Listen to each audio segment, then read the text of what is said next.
All right, everybody, welcome. This is the Otherppl Show. My name is Brad Listi, and I'm in Los Angeles. It's great to be with you.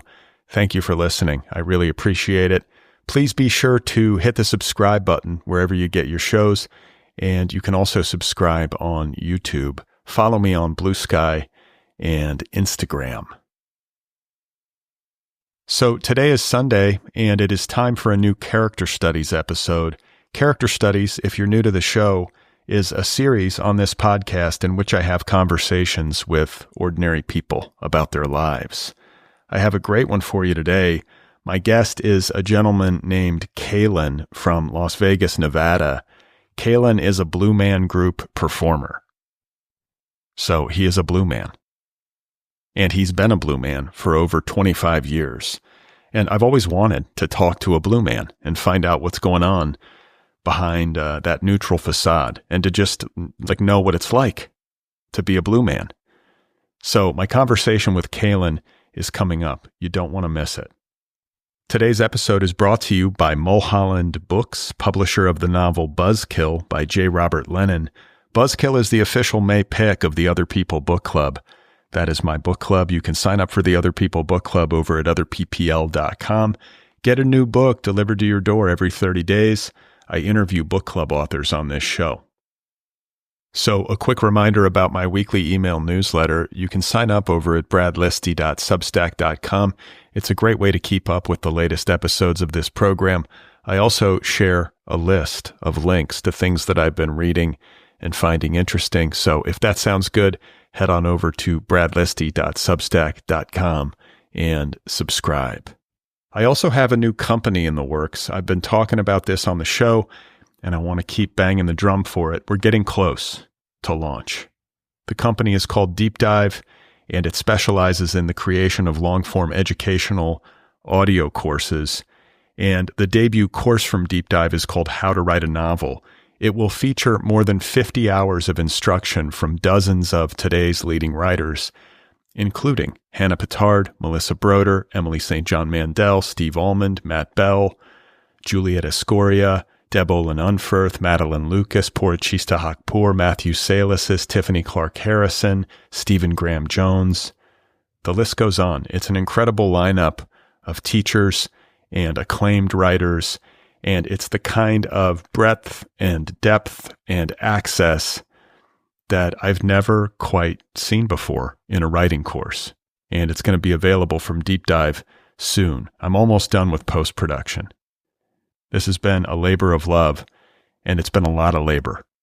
I've been working on this for almost a year, and it's going to be really great when it's ready. So you can sign up for the Deep Dive newsletter over at www.deepdive.audio to keep up with all the latest. You can also follow Deep Dive on Instagram and Bluesky.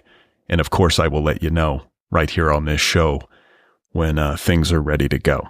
So stay tuned. Okay, so I think that does it for preliminaries, and it is now time for the main event. My character studies conversation with Kalen, a Blue Man Group performer from Las Vegas.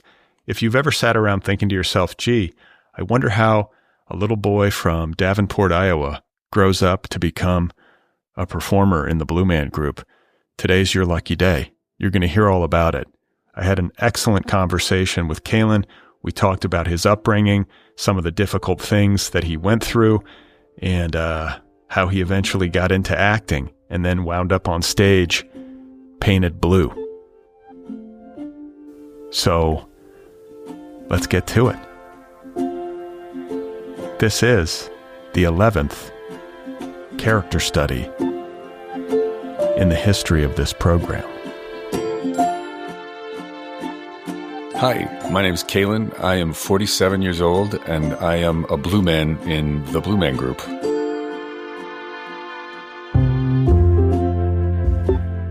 I am originally from Iowa. I was born in Davenport, Iowa, and lived there for a few years while my dad was, he was a student at the Palmer College of Chiropractic. He was getting his degree to become a chiropractor. And then when he graduated, we moved up to Wisconsin when I was, I think, 3 years old, and we were there for about 10 years. Where Where? It was central Wisconsin. We kind of moved around, but it was all, it was Wapaka, Stevens Point, Plover area. I'm not sure if you're familiar with those spots, but Chain of Lakes was a kind of a summer, vacation destination, small group of lakes. And we lived in all of those places. Amherst was another one.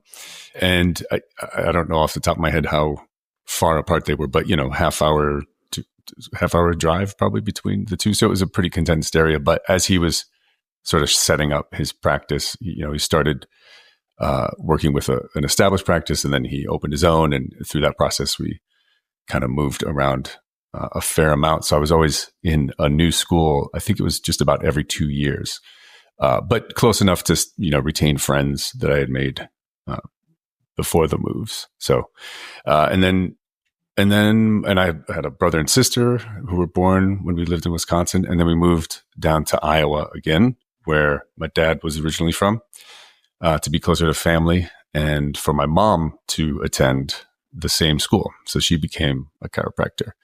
And that's where I went to junior high and high school, and graduated from there and studied acting in Chicago. And then after college, I was hired by Blue Man. So I've been doing it since I graduated from college, kind of on and off, but primarily on for 25 years now, which is shocking to Oh my comprehend. God. Yeah. I mean, we're going to get to that, but it's like, before we do, like, I'm from the Midwest. I was born in Milwaukee, incidentally. Yeah. So, and strangely, you're not the first person that I've spoken with in this series who's from Wisconsin. So it's kind of a small world, but Did you have, it sounds like you had like a nice, like Midwestern upbringing?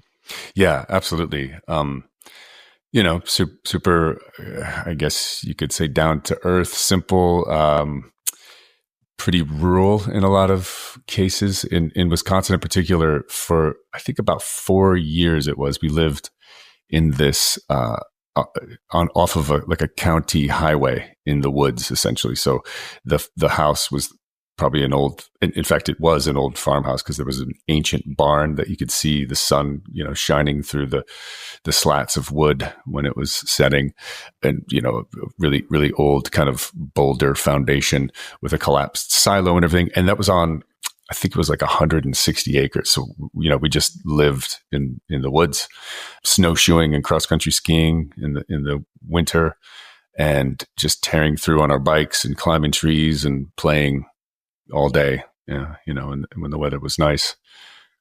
Yeah, it was great. That sounds familiar. That's sort of how my childhood in Wisconsin was. You kind of get out in the winter on cross-country skis and play hockey, and you just kind of deal with the weather. Yeah, exactly. What kind of kid were you? Like, were you always a performer, or? I guess so, yeah. I think, I played drums. That was my initial, and still to this day, I love percussion. I love playing drums, and I was drawn to that from a very early age. My grandfather on my mom's side was a drummer, not by profession, but also, I guess, by passion. And he played in some jazz combos, and he actually, after he served in World War II, he came home and to Joliet, right outside of Chicago, and with one of his friends, and I think they served together. They came up with this idea while they were in the South Pacific on whatever island it was that they were stationed, to start like a marching band and a concert band. So they started the Joliet Legion band when they came home, and it's still running today. And so he was always kind of a bit of a hero of mine. I always looked up to him, and he got me my first snare drum, and nicknamed me Sticks, and I was just kind of always banging on things. My dad, I remember, set up. Actually, I don't necessarily remember this, but I've seen photos. I do remember just kind of always hitting any surface that was around, just playing drums, playing along to songs I heard or whatever, and figuring things out that way. And but my dad set up a sort of makeshift drum kit with buckets and shovels for cymbals and that kind of thing. And so that was always, I was always, I guess, musical and always a drummer. and, got into bands as a kid with friends, and then in school bands when that became a thing. And then in high school, I started doing, I guess junior high and high school, I started singing in the school choirs and auditioning for the plays in the drama department that we had at our high school. And kind of fell in love with that too. And then decided sort of last minute, I always assumed that I was going to study like jazz drumming or something, some kind of drumming focus in college. But I decided to go with acting instead. So I found a school downtown Chicago, the Chicago College of Performing Arts at Roosevelt University, and got into that and studied acting. I have to say that, your parents deserve some credit for having like a child who's a drummer. I feel like that's a rough one. Like, I know. It's like one thing to have a kid who's into playing the piano, but you have a kid who's like banging on a drum set in the house every day. Yeah, for sure. That's a lot. Yeah, that's a good observation. For sure. They were incredibly patient. They were always really supportive, and teachers too, I'm sure I often got yelled at in class, Kalen, stop banging on your desk or whatever. It was just sort of absent-minded, like restless leg syndrome or something. There's always just a beat being tapped out on something. Were you like a hyper kid? I don't think so. I'd have to ask my mom to get some outside perspective, but I don't think that was, it wasn't necessarily super hyper. No. Yeah. You don't sound hyper. Like, just, In fact, I've heard kind of the opposite, that I'm fairly even keel, I guess. Now, what about like as a child, like when you look back on your childhood, were there things that happened that you feel like were super formative in terms of your development as a human and kind of the formation of your personality? Like, were there any big things that happened in your youth that you could point to that were significant? Yeah. I've thought about this. I think, as I mentioned, moving around quite a bit, it sort of, even though we weren't going far, it was a lot of it was in central Wisconsin. When we went back to Iowa, we stayed put until I graduated from high school. But in those 10 years, I was in a new school district every year. And so there was a fair amount of change and meeting new people. And I've become, I guess, a pretty, like I said, easygoing, even keel person. And I was able to always make friends, I think, pretty easily. A few of whom I kind of almost, not regularly, but I still stay in touch, have some sort of relationship with a few of the folks from those really early years, from kindergarten days and preschool.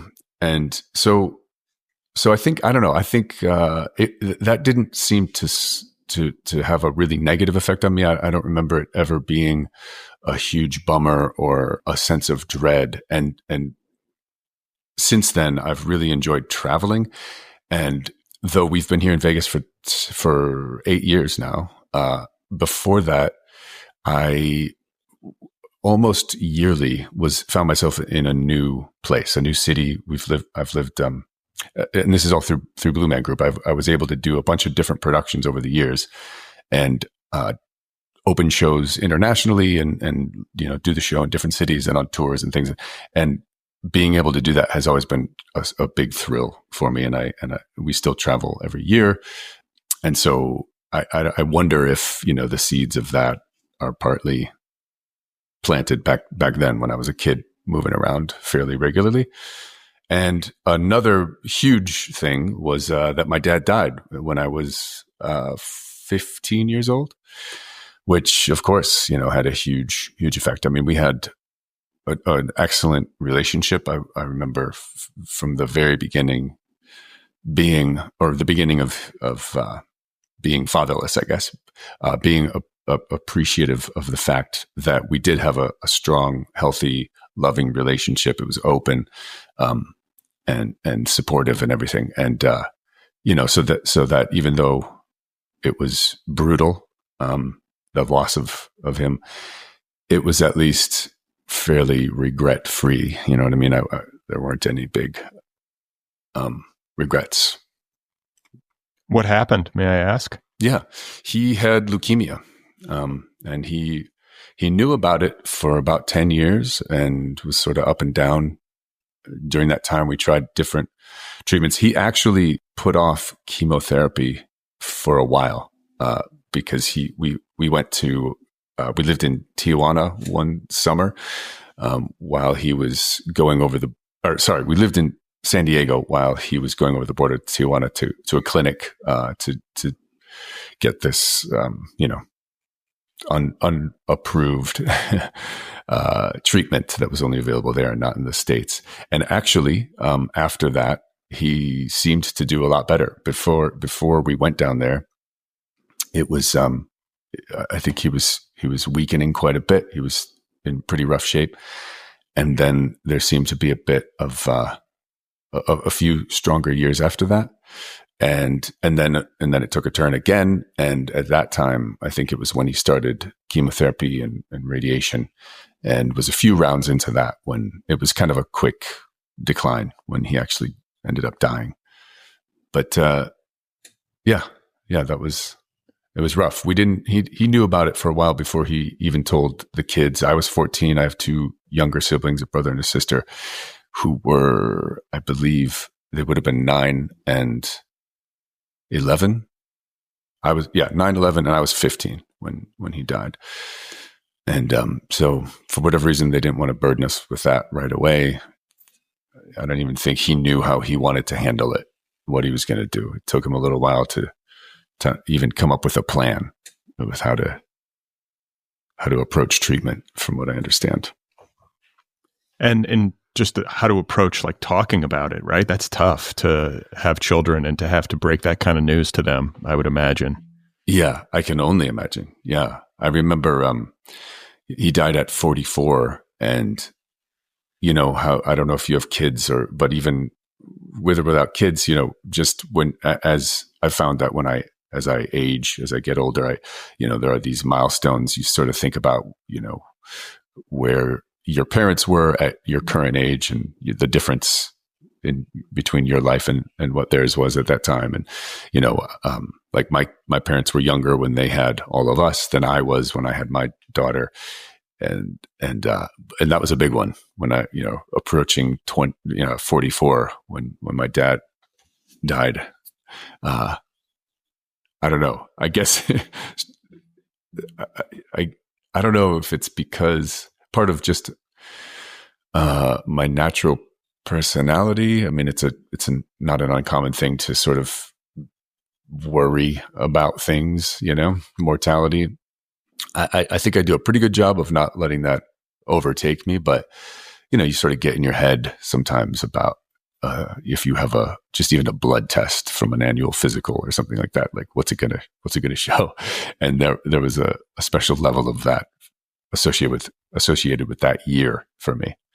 And so, that makes psychological sense. Yeah, it was like some small accomplishment just to make it that far, I guess. And like in terms of your family situation, you had younger siblings, and of course your mom survived her husband and then was left as a widow to kind of raise you guys.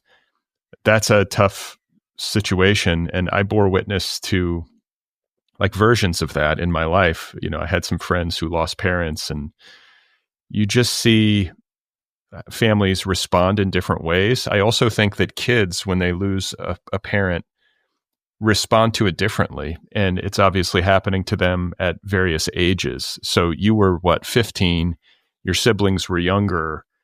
Like what was it like after your dad died? Did everybody kind of come together, or was it rough? And was there an adjustment period? Yeah, for sure. There wasn't any particular drama in the sense of it being hard, I think, on our relationship as the survivors or as siblings, or between ourselves and our mother. Other than, I mean, of course, it's going to be hard. We were grieving together and in our own ways, but it didn't turn into. We were still able to stay on each other's sides, I guess. It didn't put any sort of wedge between us. We were able to lean on each other. We lived in a very small town in Iowa called Walcott, which is where my dad's family, his parents lived, or his father died when he was a kid too. So his mother and his stepfather lived on the other side of this really tiny town. We could walk to their house in 5-10 minutes, and we had aunts and uncles there and cousins and people all around us. So there was a lot of help that way, and just a ton of support from the community in general. I remember thinking at the visitation at the funeral home, it just seemed to go on and on and on. And there was this long line, and, it was a really beautiful, I guess, a beautiful kind of representation of all the lives that he had touched, and these people that came down from Wisconsin and different places, people that he had helped either professionally or just, a lot of family and friends. And so, there was all of that. There was a lot of support that helped things, but especially, I think I was maybe almost at that point, one foot out the door in a sense. I was always really eager to just like be a drummer or be an actor, and to get out and live on my own and travel and do all the things I wanted to do. And I think also just the 4 years difference between me and my sister at that age felt like it was a little bit, that my brother and sister are 2 years apart, and they were always super close and often in school together. And, and I was always just a level ahead of them. I was never in high school with them. I was never in any school at the same time. And so we had kind of separate friend groups, and we always got along, but, they in a way were a little tighter, just, I guess, because of age. And my sister, naturally, it might have to do something, with the middle kid situation too, but she was always, I feel like she's always taken care of people. And I think that might have started then. I think that might have been a one way that they dealt with it. She helped take care of my little brother, dealing with all of that, even though she was so young. Just whether or not she knew it, it just became part of her. But I think for my mom, I can only imagine, she was in college at the time. She was in the middle of studying to become a chiropractor and had to do this. And, I think she might have taken a semester off or something like that, but she was sort of right back into it and dealing with it, just processing her grief and raising 3 kids essentially on her own, albeit with a lot of help from friends and family, and, studying all night in our basement in this room she had dedicated for that. And she did it. So I don't know. I'm pretty impressed by her. Always have been. She's been a huge influence too. Did she ever remarry? She didn't. No. For the longest time, she wasn't really interested at all, and never has been. I think she's sort of talked about it in terms of, it was so good with my dad, and they had a great relationship, and she's not interested in just being with somebody to have a partner. She'd much rather be on her own. So she's dated a little bit and enjoyed the company of folks, but it never seemed like it was ever going to happen. Whether or not she closed herself off to that, or just, high standards. It was, I think, a pretty brutal thing to deal with, and learned through. I could see her too, that process of having young kids, being in school, and dealing with all of that at the same time. She really did have to rely on herself and figure out how to be alone and make things work on her own. And, there wasn't a whole lot of room for other folks unless it was just easy. She didn't want to. Yeah, she's busy. Yeah, exactly. So I'm curious, like spiritually, I mean, growing up in the Midwest, like it seems like you might have been like church going folk, but like, especially in the context of losing your dad, like, was there a spiritual tradition that you were raised in when things got, existential as a teenager? Did you find yourself contemplating in that way? Like, what was the impact in that realm? Yeah, for sure. We were, the whole family, both sides are Christian. My mom grew up Catholic and, but didn't practice Catholicism as an adult. I think there were things about it that she wasn't too psyched about. But always herself had a pretty strong faith. And I think my dad, believed as well. I think he pretty much believed in God and I guess Jesus, because like we weren't regular churchgoers, but we would go every once in a while. And I think different churches. The one that we ended up, when we moved back to Iowa, there was a Methodist church in town. And so we went to that one from time to time. And it wasn't it was just sort of a given, almost cultural, I guess. It was just a part of most people's lives and just kind of took it to be true. But then, when my dad did die, I had some really close friends that were avid churchgoers, and they belonged to a Quaker church in a neighboring town. And I started going to their youth group with them and found a lot of solace in that. I think both in the religious aspect of it, but also just the communal one.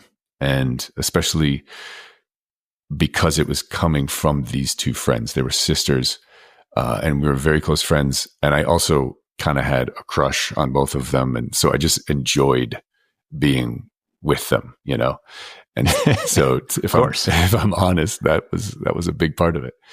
And but it certainly helped. It felt good to talk about those things and to, I guess, engage in sort of debate. They were very active. Like I said, went all the time, and they were active members in that church, and they loved talking about it and talking about,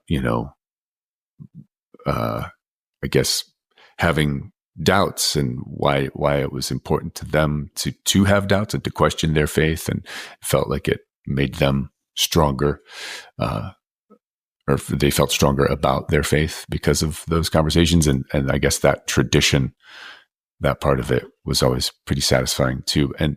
But since then, I've continued to question, and I'm not. I guess there's room in my thinking for there being some sort of higher power, but I don't attend any particular service regularly. I married a Jew, and it's been kind of cool getting to know those customs and traditions. Although she wasn't super observant, but it's a huge part of her identity and culture. And so it's been cool kind of getting a taste of that. And, I guess now I sort of, in thinking about it, I kind of waver between thinking of myself as an atheist or maybe agnostic, but also like I said, leaving some space for that. I don't know. There's I think it's just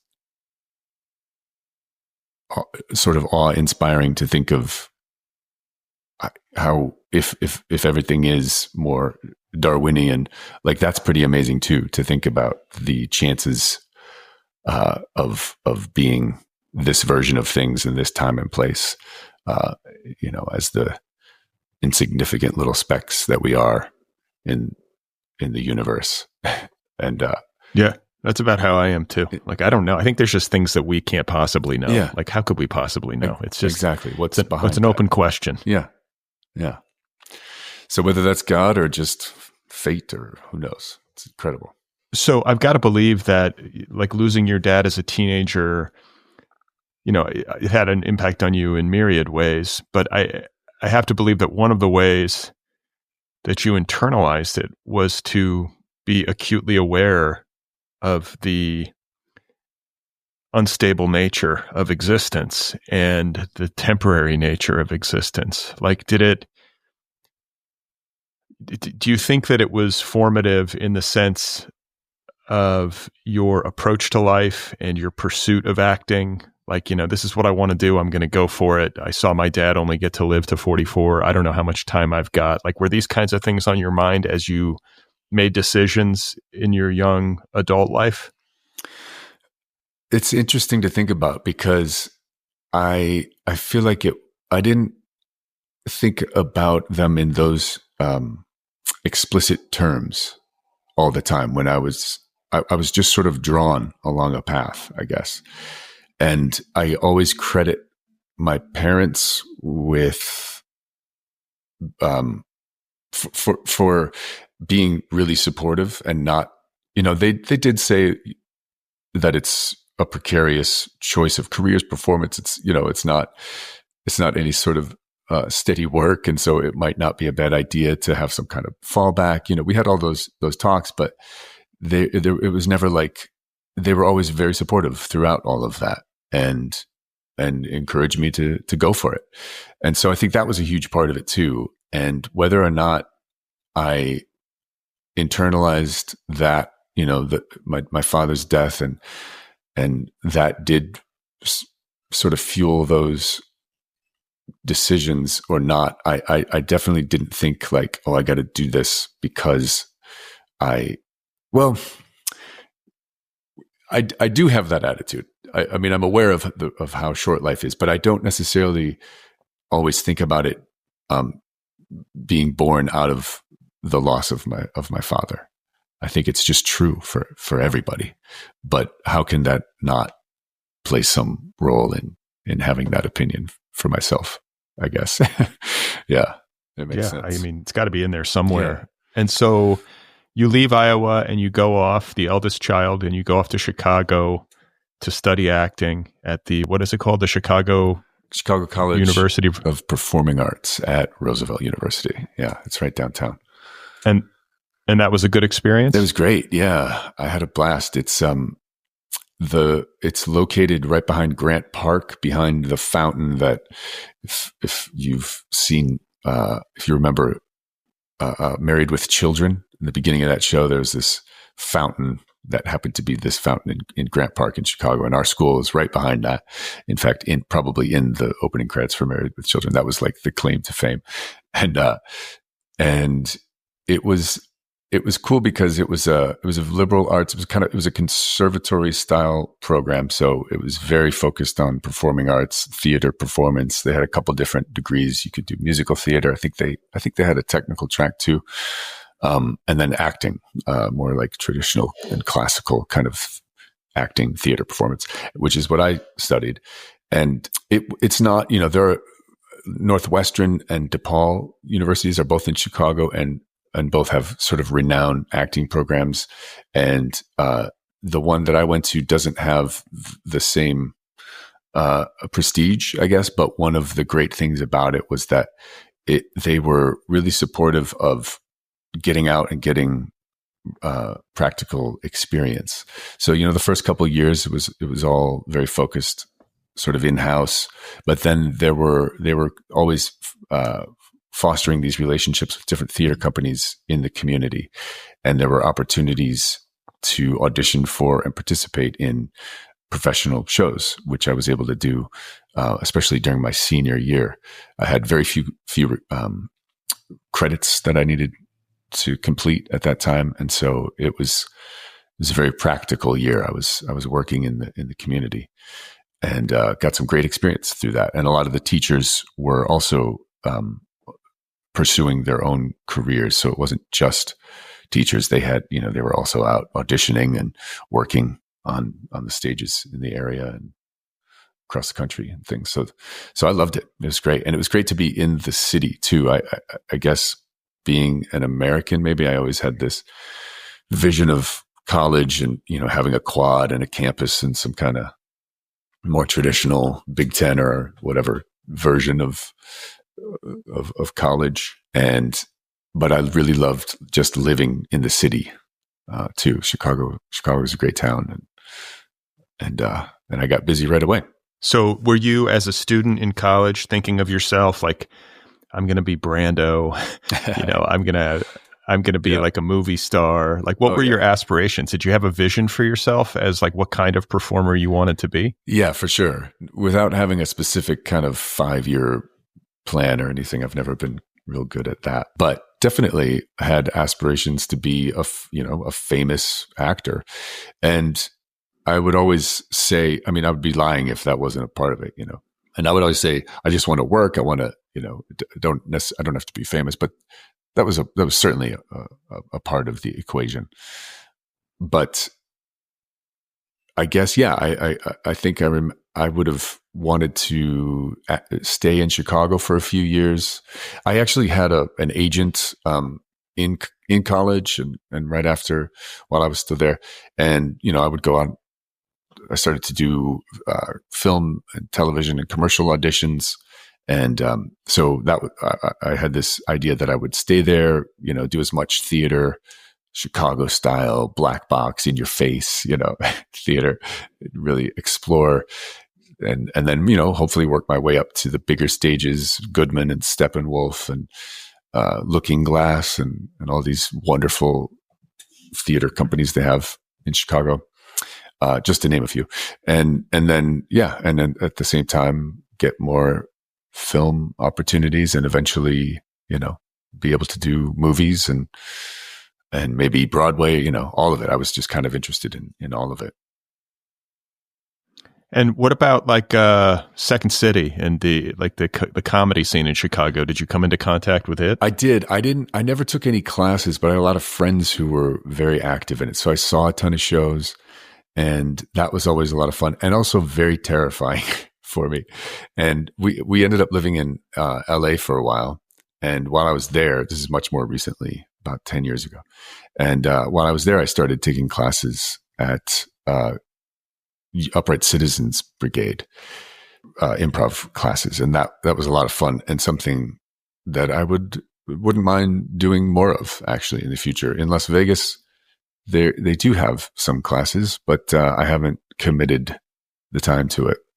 But it is a good, I guess, arrow in one's quiver, and it's just a lot of fun to do and to try to figure out how to be good at. Okay, so you get out of college, and I think it's pretty soon after that you start working for Blue Man. Yeah, actually, I auditioned when I was a freshman. It would have been 1996, 97, my freshman year. And Blue Man Group opened their show in Chicago in 1997. So as they were gearing up for that, they held these big open call auditions. And a friend of mine who was in the program with me saw the audition notice, and he had seen the show in New York. And so he was familiar with it. And he knew that I was a drummer and told me about it and said, you should go check this out. And I did. And they told me to finish school, and if I was still interested at that point, to let them know, and we could try it again. So I did, and in the meantime, the show opened. I saw it, and I thought, "Oh yeah, that's super cool. I definitely want to give that a shot." And so I sort of kept in touch. Once a year, I'd send them a message, and they'd be back in town for open calls from time to time. So I'd sort of check in, and then when I graduated, I went to a callback essentially. And that's when I was hired. It was the summer. It was in September of 2000, late summer. Wow. Yeah. I saw Blue Man Group in New York in 1999. Oh, wow. Yeah. Right. So I don't know if that was that was pretty early in the cycle. If were like the original Blue Men on stage that night, or was I seeing somebody like their understudies? Probably understudies. Yeah. They were still running the company and maybe would perform from time to time, but that was right before I joined, and they were really running. They were gearing. I think they opened the show here in Las Vegas in 2000. So in '99, I would imagine they were kind of gearing up for that, and more directing the company than performing, but they would get on stage. When they would open a new show, they would do it. And from time to time, they filmed commercials and things, and they would do big national television appearances. But they were mostly running the company at that time, the original guys. I mean, it's such a I love this sort of thing. These guys, I don't even know who founded the Blue Man Group. What are their names? They're just like three guys, like like a performance troupe. Yeah, I mean, they became one. They knew each other before. It was sort of born out of I guess a collective, but just a friend group. A lot of people who had gone to, I think, Pratt University, and some folks. So two of the original three Blue Men's names are Chris Wink, Matt Goldman, and Phil Stanton. And I believe Chris and Matt had known each other since they were kids. They all grew up in New York, in Manhattan, and then Phil is from Texas. But then they worked. I think one of them worked with Phil in a catering company, if I remembering correctly. And then they were interested in modern art and performance art and theater and music, and a lot of the people that they were hanging out with were too. And they decided to start just doing things. And the first thing that they did that got any kind of attention was they put on, in 1988, they put on what they called the Funeral for the 80s. They were ready to usher in the 90s. And so they had this coffin full of things representing iconic things from the 80s that they wanted to say goodbye to, like crack cocaine and yuppies and, Reaganomics. I don't know exactly what was in there, but it was this kind of performance piece that they marched through Central Park, I believe it was, with this coffin, and they might have even had these little effigies that they burnt. And MTV News was there. They picked up the story. They interviewed them, and that was kind of the first big, I guess, media hit they got. And whether or not they had done other performance pieces before then, I'm not sure, but that definitely was enough to spur them into continuing to do it. And after that, they would book 5, 10, 20 minutes here and there at different performance art spaces around the city, and eventually they had enough material to put it all together and open their own show at the Astor Place Theater, which happened in 1991, and then it just kept expanding from there. So wait, when they did the Funeral for the 80s, were they painted blue? They were, yeah. And now, and for a long time, I mean, soon after that, it was solidified that it was just three Blue Men. It was those three guys. But at the Funeral for the 80s, there were, 7 or more people, and they were all painted blue. I think they were wearing different colored blazers and no shirts. And so they had these kind of exposed chests, and the blue paint went all the way down. It was like, they were completely blue, but a different look. I think they were wearing bald caps at that point too. But they were talking, they gave interviews for MTV, and just telling people what they were up to and what the concept was. And then as they continued to do more of it and develop it, they sort of whittled away at the character, and he became non-speaking, and there was only 3 of them, and it became more and more neutral. The characters really kind of we try not to move anything on our face. It's a really neutral expression that we try to keep, and all of the emotion and communication just kind of we try to push through our eyes.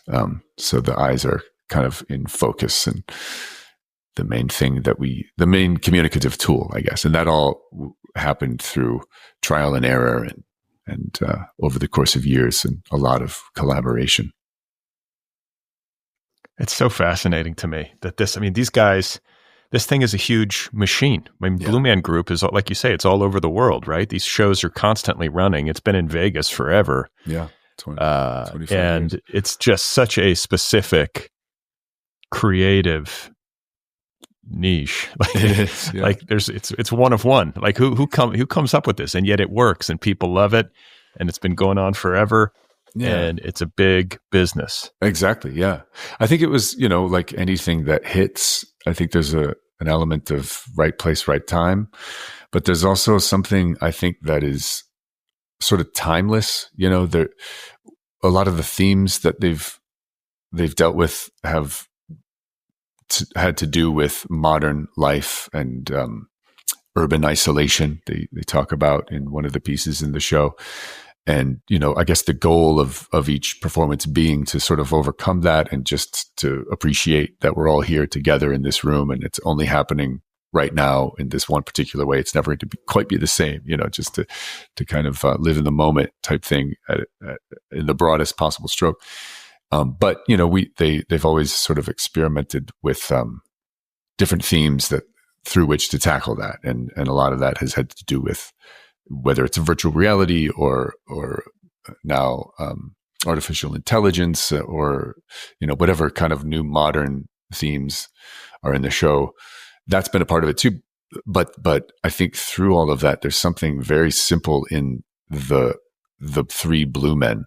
I mean, there's something mysterious in it and of course, striking physically, visually, these bald blue characters with big eyes, but they don't say anything. And so that leaves a bit of a blank canvas for the audience to infer what's happening or what's the motivation behind what's happening. But the actual, I guess, construction of a lot of the pieces, you could say, has roots in vaudeville or dell'arte. It's about status and breaking expectations and just, simple rules of performance and comedy or, theatrical presentations. But I think because of that, because there's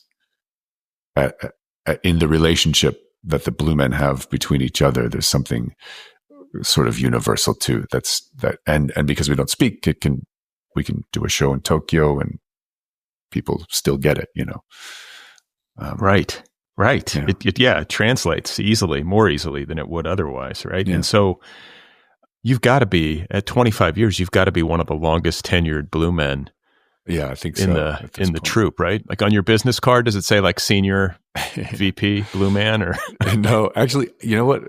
In digging out my microphone, I do have business cards. I forgot that I even have them. And so I do the show here in Las Vegas. It's at the Luxor Theater, Luxor Hotel, in a theater there. And I am what we call the blue man captain of this cast. So that's what my card says. And that just means that it's a bit of a, I guess a local director in the show. I kind of help steer the artistic vision and quality from the performer's perspective. But it really just means that I have meetings and send emails besides doing the show. So you're young. Let's go back to your youth. You get this job and they hire you. You probably go through some kind of like lengthy rehearsal process to get yourself acclimated. And then take us into like night number one, like the first night you ever like put the paint on. And what kind of paint is it? Can you take us through like how you prep for a show and like what actually goes into, creating the blue man aesthetic? Sure. Yeah. It's, we wear a vinyl bald cap, that we glue onto our head, so it covers our hairline and our ears. So the character, if you look closely, you'll notice we don't have any ears. And so we glue that on and trim up the edges, and then everything just gets covered with grease paint, just theatrical makeup. And we have a company does a special run for us. There's like a specific blue man blue. It's a very rich kind of, I guess, maybe royal blue, you could say. And we put it on fairly thick, and it because it's grease paint. It's kind of like, we splash a lot of paint on stage. We make a big mess, but water and sweat and everything sort of separates from the makeup, so it stays put in place. But it also always looks wet. We sort of look like you could say a painting come to life, because you can sort of see the strokes of the thick makeup when you're up close on our heads. And then we have a simple black costume, kind of mock turtleneck. We wear blue blue latex gloves to complete the look, and that all takes probably around 30 minutes to put on, and it really, to see yourself. I remember actually the first time you put the blue on, it's for a round, like I guess it would be probably the final round of auditions. When I did it, they've honed the process over the years, but when I was doing it in 2000, there were, I don't even remember how many of us there were at the beginning of the week, but we started the callbacks in New York. I think it was on a Monday. And then we had a bunch of, we worked with different directors and performers who would sort of guide us through exercises and teach us little bits of the show. And then at the end of the day, there would be an audition, the next round of the auditions of the callbacks. And then some people got cut and some people made it to the next day and so on. And so that happened the whole week. And then on Friday, when I did it, 4 of us were hired. And at that final audition, you get bald and blue for the very first time. And I remember seeing myself in the mirror and just, it really does take away your personality, any kind of identifying marks. It's kind of hard. That's part of it. The concept too, the character is, we try to play it as neutral as possible. And there's room. I won't get into all the details that we talk about it with, but there's a room for interpretation as far as like, if you approach it as a child or a scientist, or you can kind of use these archetypes to think about how you're going to approach things. But in general, they want to take away individuality and have the 3 characters be something other, that's not human. And so there's that's part of where the character comes through too. It looks humanoid, and it's not specified. Like, we're not aliens and we don't come from any particular place. They're just other. They're a group unto themselves, and they're exploring their surroundings. And so anyway, so to see that for the first time is a trip, and it definitely helps to kind of thrust you into the mood, And then the first time on stage was, I think about 2 months after that. I think I was training for about 2 months before I did my first show. And back then they taught us the whole show, and they had tons of different people coming in and out of the space to sort of help out from different shows. And, if somebody was just in town visiting, it was this chaotic environment with a lot of cooks in the kitchen. And if you could navigate that and kind of just try to boil down, take from it whatever made sense to you, and find your own way to approach it. I think that's what they were looking for ultimately. And then, so when we did it, we did a whole show, and it was certainly nerve-wracking, but I remember being kind of okay with it, going back to maybe a part of my mellow personality. I think that had to do with it, had something to do with it, but it just seemed right. It was just a good fit. I don't know. I had fun the whole time. I have sort of big eyes naturally, so that helped. But my eyes, I guess, pop from the makeup in a satisfying way.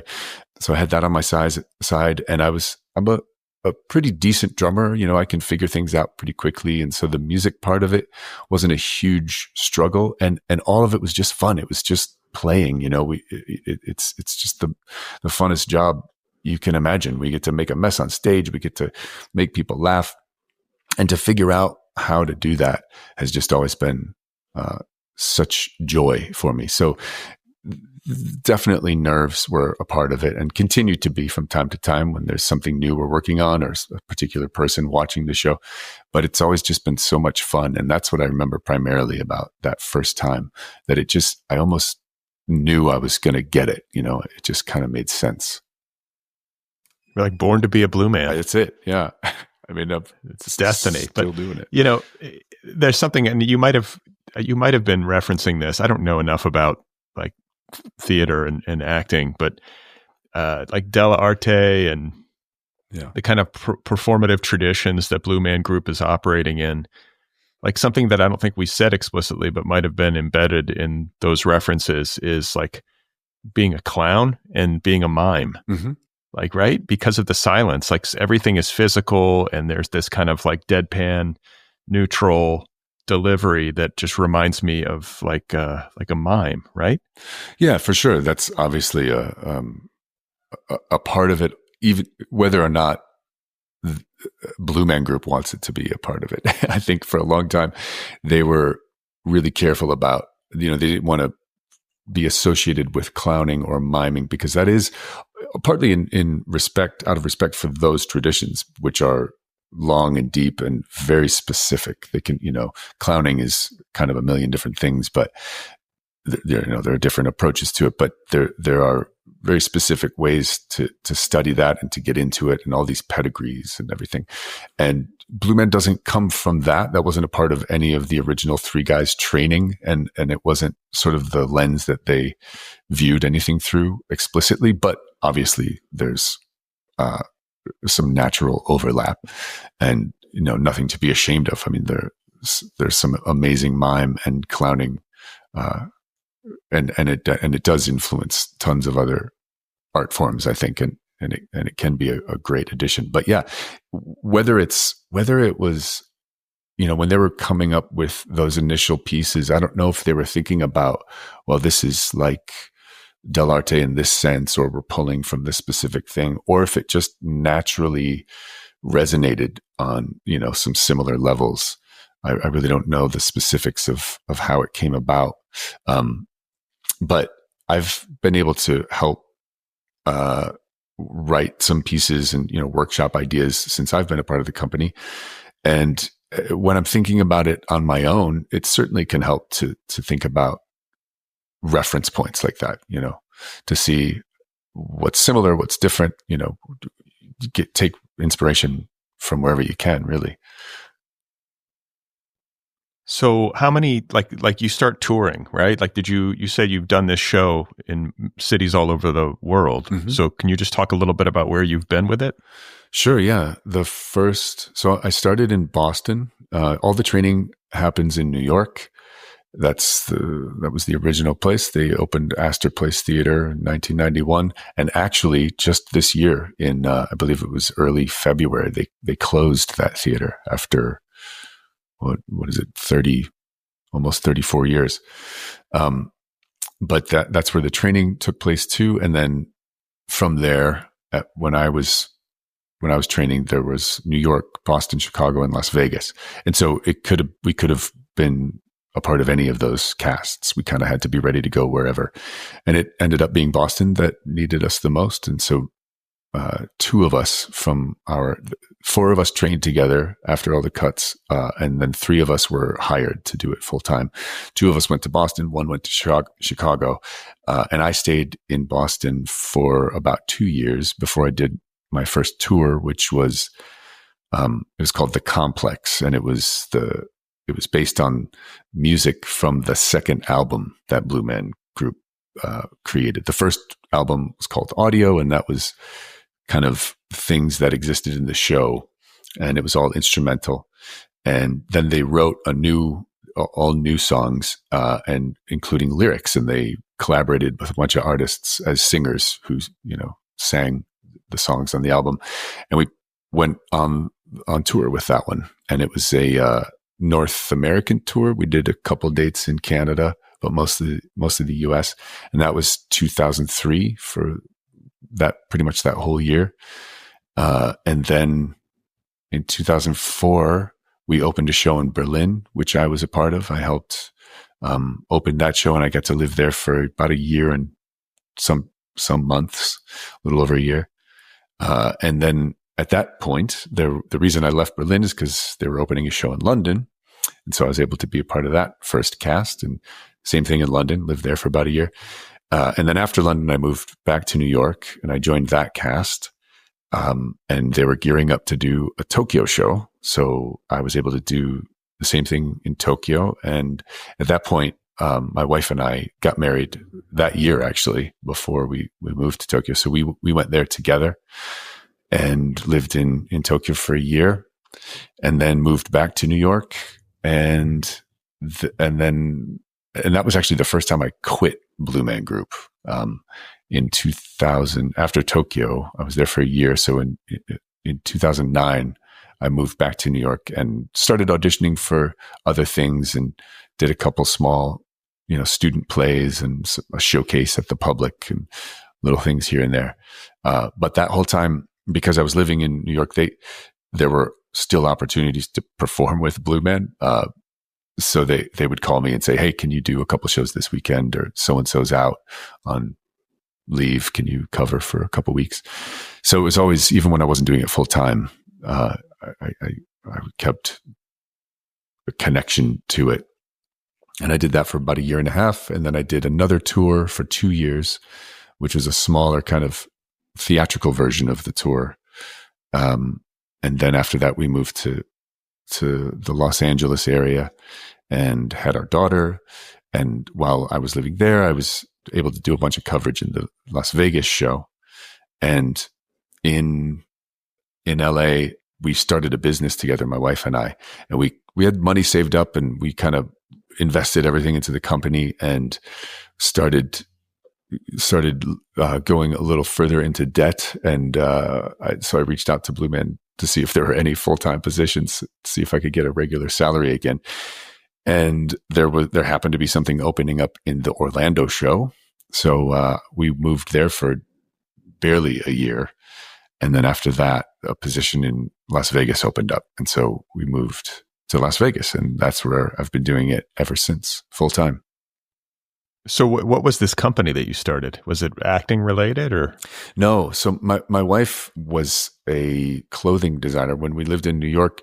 And before we met, she always, she was born in Israel. She grew up in Israel and worked there in television as like a stylist. And she was always kind of involved in fashion and styling. And then when she moved to New York, she designed her own clothes and sold them at markets in Little Italy, Lower East Side, young designers markets, things like that. And when we were living in LA, and had our daughter, she started making clothes for her. And so then we turned that into a business and made organic kids clothes. And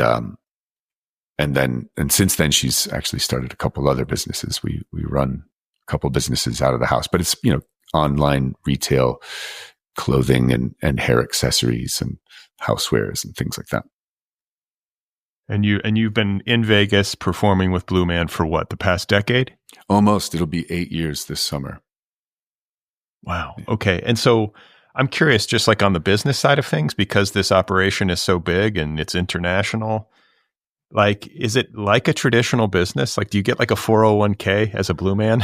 Yeah. That's been one of the wonderful things about it. It's been, as an actor, it's been incredibly steady work. And as a full-time performer, you have health insurance, and there is a 401k available. And so it's, you're not constantly auditioning and trying to find the next job. You're a company member. And that's been great. And as the company has, evolved, there have been different times where they sort of partnered with other entities. Initially, it was just this group of friends, and they were figuring everything out on their own, and including how to run a business. But then over the years, they sort of partnered with other companies that had a little bit more experience in the space, and learned things from then, from these partnerships. And actually, around the same time that I joined the Vegas cast, I think it was in 2017, Cirque du Soleil acquired Blue Man Group. There was this big, they sold the company to Cirque, who in turn had been purchased by a few years earlier by this sort of multinational investment conglomerate. So that's the world that we operate in now. It's very corporate, more traditional. I mean, they let us, run the shows, and we provide all of the artistic side of things. It's still Blue Man Group, but the structure over the years has, I guess, become more and more traditional and corporate because of those acquisitions. I was kind of hoping there was like a blue office building and everyone's blue in the office and nobody talks, but I guess that's not how it is. Yeah, kind of hard to communicate on Zoom when you can't say anything. So you mentioned earlier that you would sometimes get nervous when a certain person would be at the show. I mean, I imagine you've performed in front of all kinds of audiences over the years. Mm-hmm. I'm curious to know if there are like significant differences from city to city and country to country. Like, is the Berlin Blue Man Group audience experience more intense, or is Tokyo?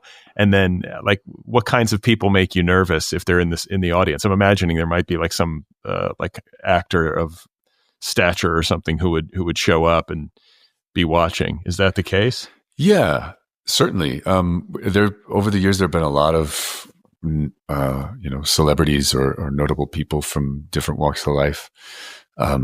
We did, when I was in the London show, we did at the time the Prince's gala. He had like a yearly charitable event where they would give out awards for different charitable works, and we performed at that. And so we performed for Prince Charles at the time, and I didn't perform for the Queen, but Blue Man did the Royal Variety Show while we were out there as well. And so there's, dignitaries. And I actually did a show for Michelle Obama when President Obama was in office.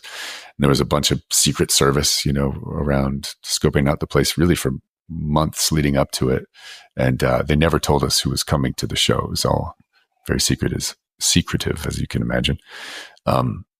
And then, different musicians and celebrities and notable folks. And that can be, I guess, depending on who it is, sometimes it can be really exciting and thrilling. But I think more often than those situations, it's like family members or friends or somebody I haven't seen in a while, or somebody who's had a big influence on me personally. I want to like do a great show for them, or somebody who knows me well. There's a different type of I don't know. You're being watched in a different way. It almost feels like. So those can be a little nerve-wracking, but fun. Yeah, I get that. And like, it's interesting to me too to consider being a performer in the Blue Man Group and you've done hundreds of these performances at this point. Yeah. And you're always, as an artist, going to be self-evaluating, right? I mean, you come off the stage some nights and you probably feel great about how things went. Yeah. And you come off on other nights and you don't feel as great. But because of the very particular nature of the Blue Man Group and what it requires of you as an actor, I mean, you're not speaking. Neutrality is sort of the point, and it's so physical. Like, it's not like, oh, I flubbed a line. Do you know what I'm saying? Yeah. Like, when you have a great night, why? And when you have a not so great night, why? That's a good question. I think even though we don't speak, there's still a certain, especially after having done so many shows, the show is written in a way where there's a certain arc and certain shape that we're trying to attain. And that has to do with the effect that it's having on the audience, right? And there's a lot of funny moments in the show and some big, impressive technical moments, especially here in Las Vegas. But a big part of it is just the audience's reaction. And so sometimes you can feel from the very beginning, you have an audience that's just ready to go and they're sort of in your pocket and you can do no wrong. And it's easy. You're just riding the wave of energy. And then sometimes they're a lot quieter and there are fewer obvious cues from them for you to be able to tell whether or not they're sort of getting it or appreciating it, and just because an audience is quieter than another, it doesn't necessarily mean that they're not into it. Sometimes they're just not very vocal, or I think we have a bit of a reputation for being kind of fun, and there is audience interaction, so people come expecting that and get a little loose and start screaming right away, to sort of get our attention, because there's no fourth wall. And there are moments when we go into the crowd and invite people to come up on stage with us. And so it's very much, it's this communal thing where anybody at any time could maybe be a part of it. And if people are into that, it can be a lot of fun. But if they're scared, they can kind of just hide their faces. And I get it. When I see shows and there's interaction, I always think, oh God, please don't pick me. It's karma is coming to get me. Yeah.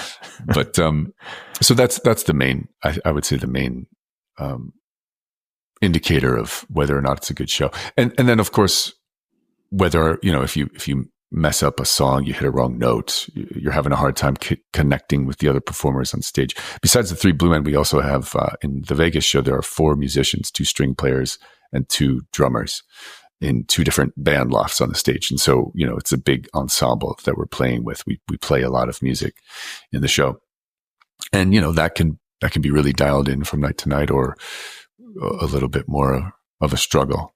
So there's a lot of ways it can go right or wrong. Well, and I feel like too, like not every audience is going to be sober, or at least not every audience member. I mean, it's the kind of thing. In my youth, I want to say I was in an altered state when I went in New York. I mean, I was 22 years old or something, but you must see it all in Vegas. Everything from the retirees from Davenport, Iowa to some long-haired college kids who are bug-eyed. For sure. And kids. I mean, it's good for families. And so there's little kids. Sometimes people have infants with them. And all the way up to older folks and like you said, various stages of inebriation. Sometimes it's pretty obvious. When we do invite people up on stage with us, sometimes it's not obvious that someone is maybe someone will be a little more drunk than we realized, or under the influence of something else. And, that can always be a bit of a wild ride, but that's part of what makes it fun too, just figuring it out in the moment and reacting to whatever you're given. Right. Why is this guy that we just brought up on stage in the fetal position? What's going on here? Exactly. What has anything ever gone off the rails in that respect? Where somebody's hallucinating in the audience, or? Yeah, for sure. There's been moments, both on stage and in the audience where things will happen. I remember one time actually, on one of those tours, we were in Dallas at this brand new, opera house at the time. I think it's called the Wind Spear, and they had just constructed, it might've been its first or second season. It might've been its inaugural season, but anyway, really fancy, beautiful place. And it was our opening night too. Actually, the show was brand new. And, so we were sold out. We were selling really well, tons of people there. And there's one part in particular where we go into the audience, to try to find somebody that we want to invite back up on stage to do this piece with us. And while we were in the audience, because we had just mounted the show, we still had directors there who were, giving us notes afterwards. We were still kind of forming the thing. And one of them stood up and got our attention and was pointing, go to the other side, trying to direct us to this certain part of the orchestra section, because somebody on the other side was having some kind of cardiac event. And that was pretty intense. This woman stood up and kind of yelled, "My husband's having a heart attack." And so paramedics came and ushered him out, and he ended up being fine, thankfully. But, things like that can happen. And that's just part of the beauty of live theater, I guess. Well, but wait, what do you do? Because you're up there, you're painted blue, you have to be neutral. Yeah. Have you ever broken out of character and started talking or anything? It seems like you can't do that. No, not on stage. If there have been times, in that instance, actually, I noticed the woman who stood up and said, "My husband's having a heart attack," actually said it to me. And before our director started pushing us to the other side, we were aware that something was going on. And so she said that, and I just exited the theater and went out to the lobby and found an usher, somebody on house staff. And I said, "Somebody's having a heart attack. We need medical service right away." But then I went back in and I stayed in character and tried to move the show along. They were able to get him out quickly and deal with it. If it's something, we have protocol in place, for everything from a fire to like an active shooter. So there are certain things that can trigger specific responses where the production will shut down. But it's kind of surprising what you can continue to perform through. It makes me think of a time in a show I did in Tokyo, where at the beginning of the show, one of my castmates fell and hit this sort of lip on the stage, this prop piece, and broke a rib or two. And this was the very beginning of the show. And it was right before this piece where the character he was playing has to catch these paintballs in his mouth. And then he breaks them and he spits them on a canvas. And he was barely able to get the paint out onto the canvas because he could hardly breathe. But he finished the show. He did the whole show with broken ribs, and then was out for 2 months while he was recuperating. But there's been some fairly intense moments where people have somehow gotten through it, get a cut. That's heroic. That's heroic. Yeah. The toughness. I know. And thank God for the Blue Man Group health policy. At least he had health care when he exactly taken care of, so he could recuperate. Yeah. So when you look forward, like, do you see yourself like finishing out? Like, are you going to be a Blue Man for life, or do you have other like theatrical things that you imagine yourself pursuing down the road, or is it an open question? You said earlier you're not great at like the 5-year plan, so I'm just wondering. I know, yeah, it's something I've thought about getting better at, especially having a family now that I'm, trying to take care of. But it is a bit of an open question. I'm really thankful that it's been available as a job, and that I've been able to do it in so many different versions. And even in these past 8 years in the same production, I've been able to do a lot. We do a lot of outside gigs, a lot of things that aren't the show itself, whether it's a corporate event or a television appearance or this or that. So those are fun to work on. There's a lot that keeps it fresh, essentially. And but I do enjoy doing other things. I enjoy working on trying to get these businesses that my wife owns to a point where they can support us completely. We're not quite there, but we're figuring it out. And I would love to have a little bit more time to do other things. One of the nice things about performing at night is that generally, unless we have a specific outside event that we're rehearsing for, preparing for in some way, I have a lot of time during the day free to do projects around the house, or I've done voiceover work in the past. And so, I could be better about trying to keep those other pursuits a little bit more active. And I'd like to, because I do enjoy, doing other things. So that's what I would like to get back into voiceover. I'd love to audition for some other things. It can just be hard, even though we do have a lot of days available. This is still the number one commitment, and it does take up a lot of time. So even just to find like the mental room to switch gears and focus on something else can be challenging, but it is an open question. I mean, I'm not going to be able to do this forever. It is a fairly physical show. Yeah. I mean, yeah. Like what age do Blue Men typically retire, ride off into the sunset? Yeah. It's varied, a lot of folks have done it for a few years and moved on to other things. Before, we mentioned earlier that I'm one of the senior members, which is definitely true, but there are a couple around still active that have been doing it longer than me. And, there are folks that have done it well into their 50s. I think one guy was even 60 or pushing 60. So, there could conceivably still be plenty of years, but